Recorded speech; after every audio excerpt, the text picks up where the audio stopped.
All right. This is going to be a chatty one. I think it's going to be a chatty one. We'll see. If you are not new to my channel, you know that back in the day when I did a tag video, because I used to do many tag videos, I never prepared. And you know what? I tried to prepare for this one and I decided, nope. I took a few notes. I left them downstairs. So what are we going to do? This is a new Booktube Oldies tag that was created by Sam from Thoughts on Tomes, who runs Tome Topple, which will be happening at the end of the month, which you don't know is that's 2 weeks where people read books over 500 pages. There are sometimes other prompts, but the main goal is to try and read the chunky books on your TBR. Because sometimes we look at them and we're like, that's long. Do I have the energy to do that? Who knows? So that's where this video came from. I was tagged, which is so sweet. I kind of forget, when you start your Booktube channel, there are the big channels. And you look at them and you comment and you engage and you try to make friends. And then one day they notice you back and you're like, what? And that still happens to me. And it's similar with Sam because she's just, she's one of the oldies. And the fact that she said I was an oldie, I'm like, what? Man, I just started this yesterday. And truly, I've actually been doing this for almost 5 years. So I guess that means I am an oldie now, which also bears the question, if you have ever wanted to start a YouTube channel, just do it. It's really not, you don't need that much. You use a webcam, you can use your phone. I use my phone. If anyone thinks I'm using anything fancier than a phone, they are wrong. I tried to go the fancy camera route, hated it, absolutely hated it. There's limited memory space, there's limited battery time. I hated it. Phone, for the win. Get some light, get a microphone you like, use your phone. Heck, most phones' microphones are fine. I just prefer having a monodirectional microphone. So yeah, let's get into the questions. 1, when did you start your channel? January of 2020, because I feel like a lot of people started their channel in 2020 for understandable reasons. We were all at home. Reading was obviously a good social activity that was also individual. What else did you have to do? I had a lot of free time, but I actually intentionally started this channel January of 2020 as a New Year's resolution. I had discovered Booktube fall of 2019. I only really watched pretty big Booktubers. I didn't even know there was this small Booktube situation going on back here. But I saw people doing it. I had read all the books they had talked about, and I like talking to a camera. I like presenting. There's a reason why I'm a teacher. I don't know. I just like talking, okay? And I love reading, and people in my life read, but not nearly as much as I do. So I was just like, oh, it'd be so fun to do that. And I bet I can do that. I bet I can do this. And I was right. And so my New Year's resolution was, start a channel. And I did that. And it was just such a fantastic choice. It was also because I was in graduate school at the time, and my mental health was trash, because ask a graduate student, their mental health is trash. I don't care what field you're in. I don't even care how successful you are. There is no state of being in graduate school where you are happy.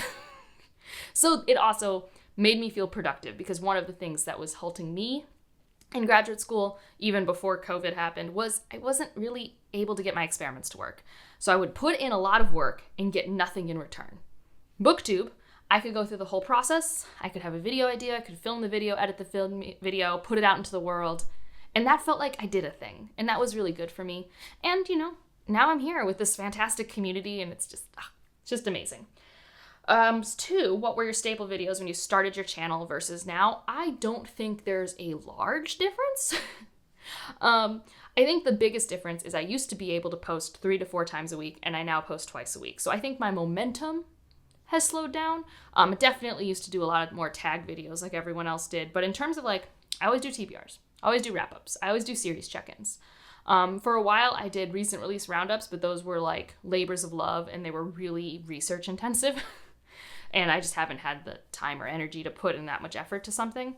I used to do these science behind the magic videos that I really liked doing, but again, they were very time intensive, which is fine, but also, they weren't very good at getting views. And then it was just I teach science for my real job, and I'd rather just talk about books here, if that makes sense. So the overlap that I thought I would have when I started this channel didn't quite continue. But for the most part, it's been the same old, and I haven't been mad about it. My friend actually asked me the other day, he's like, do you ever feel like you don't like reading anymore because you do it for Booktube? And I was just like, no, because he was looking at someone who does videos for cruises. And he's like, I'm sure she used to like doing cruises, but now it feels like maybe she doesn't. And I'm like, well, for books, it's kind of different. Yes, I'm always reading, But what I choose to read changes. Like, that's where the newness comes in for me. It's not like I'm only reading the same genre and the same authors and things like that, you know? Like, I have variety. And, like, I've always wanted to talk about books with people since I was, like, 10.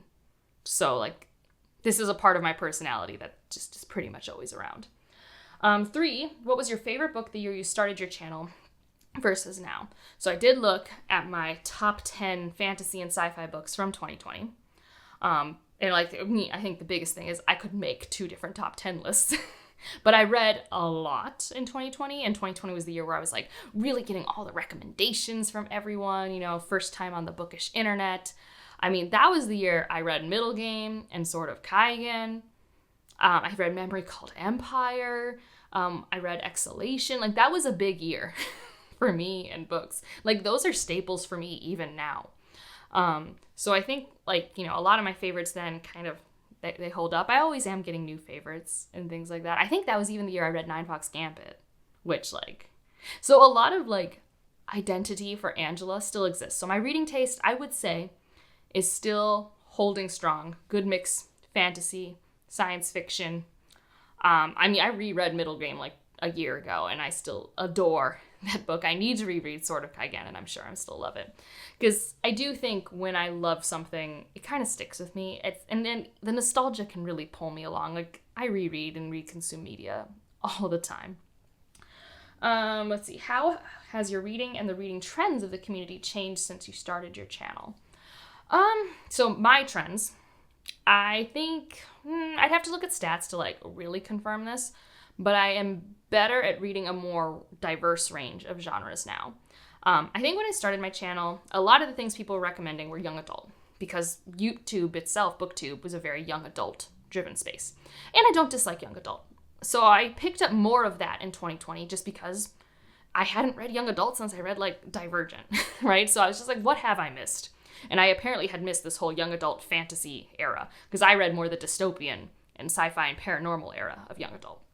So I dabbled, and most of it was fine. None of it was groundbreaking. None of it made me go, I'm a young adult girly again, right? Like, it was a good experience, but it wasn't like groundbreaking.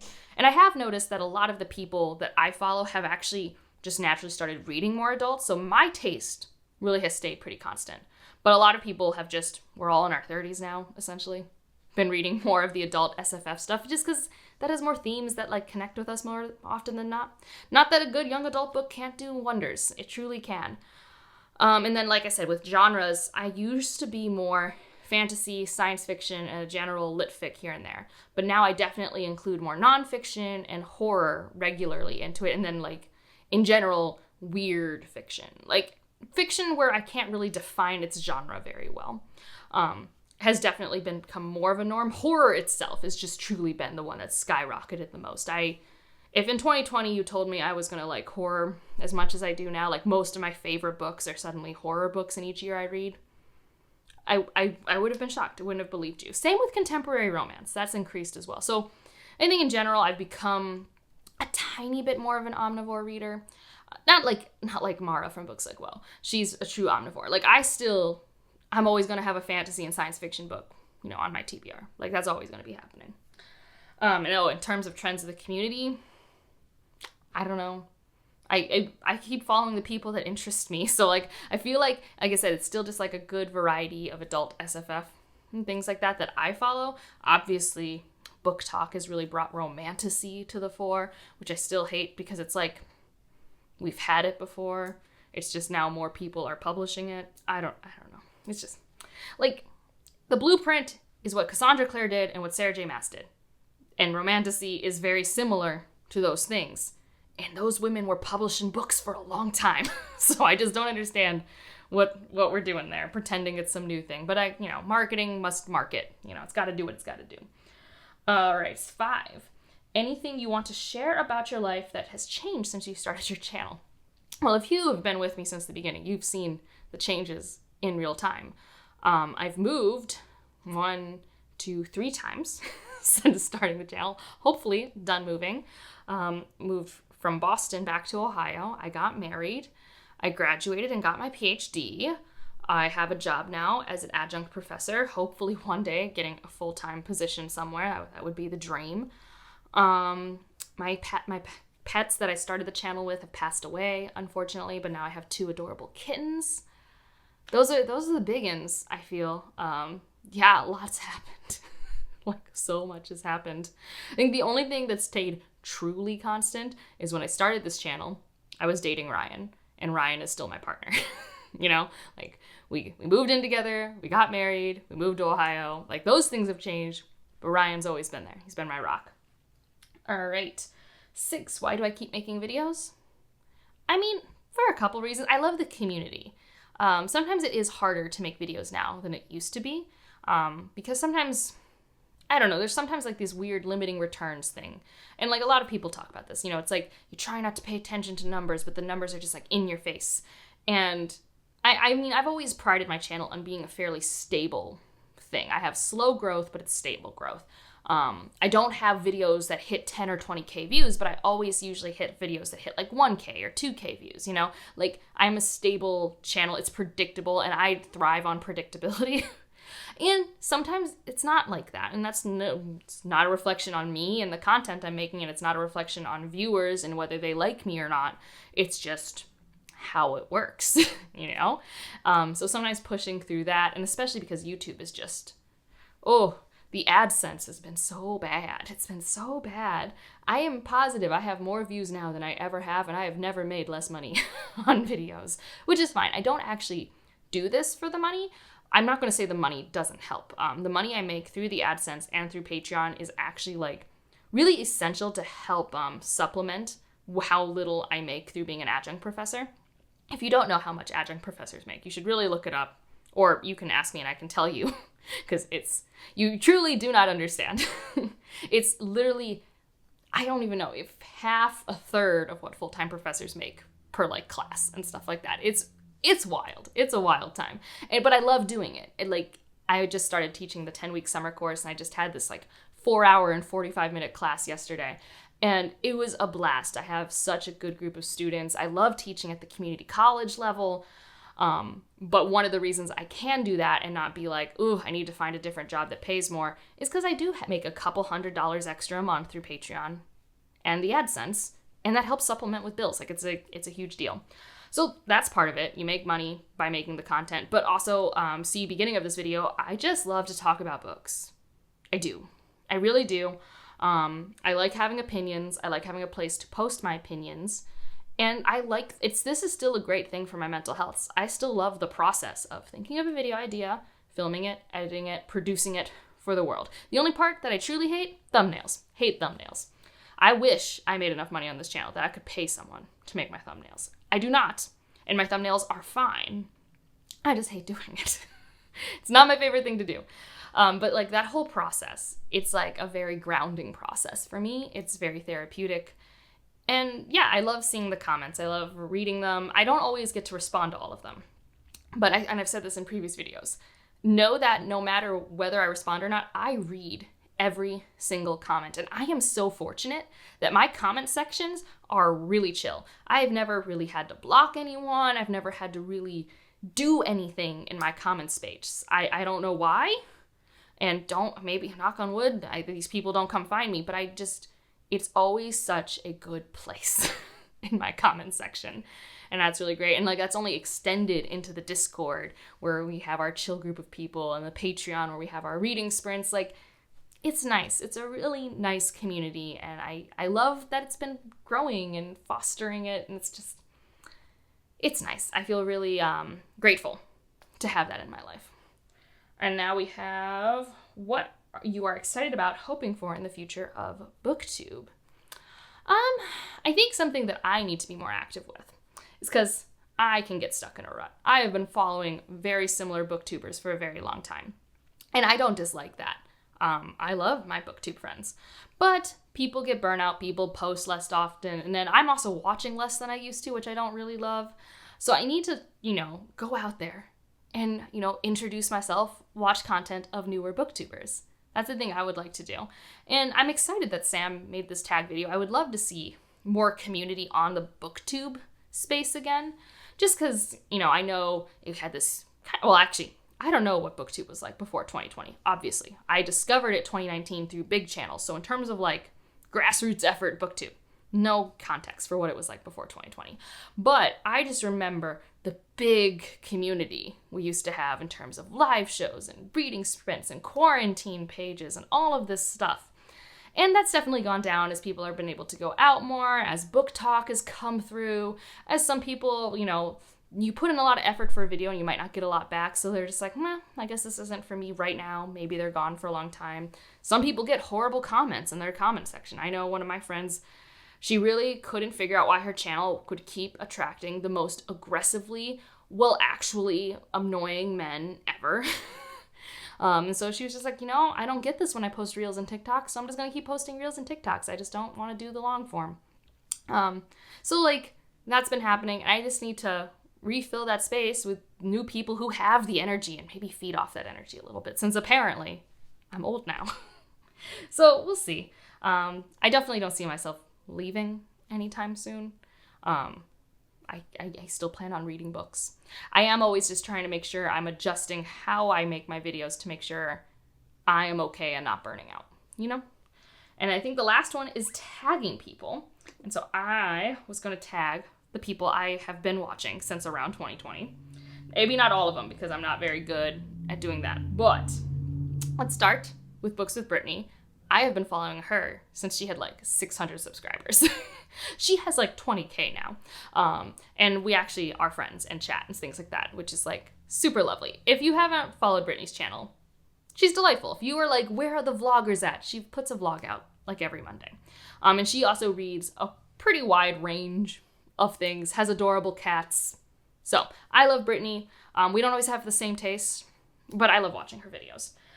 Jess Owens, you probably for sure. If you're here, you probably found me through Jess Owens.